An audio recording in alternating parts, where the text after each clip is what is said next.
And we have David talking about global climate, but John Edwards is against nuclear power.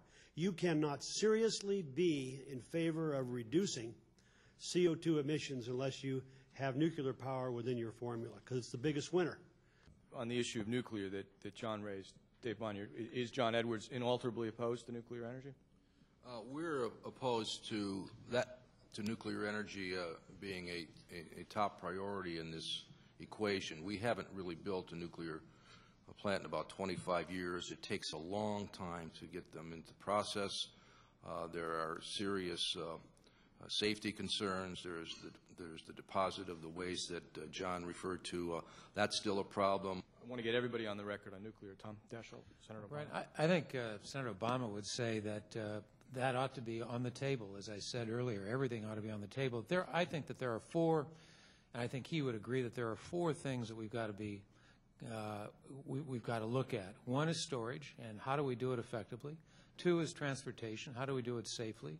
Three, how do we ensure the security of these plants to prevent a 9/11 and the circumstances that would follow with a tragic attack like 9/11? And fourth, what do we do with proliferation?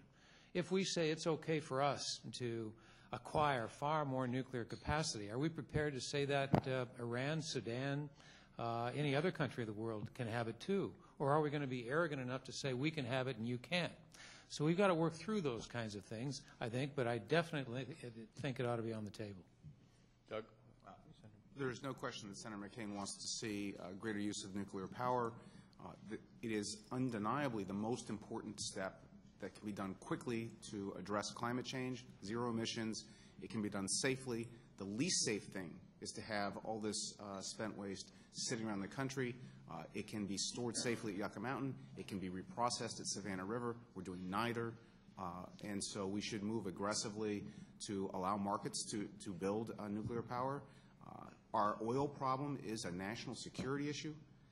It is something that the next president has to be a commander-in-chief from day one. They have to be prepared for this. And we can quickly move cars. You know, the vast majority of these drives are 25 miles or less. We can go to hybrids, plug-in hybrids off the electricity grid. We can get better batteries and quickly move away from our national security threats as well. So it's inexcusable to take nuclear off the table. It's inexcusable to oppose it based on the ghosts of 30 years ago. This is something America needs to move forward on.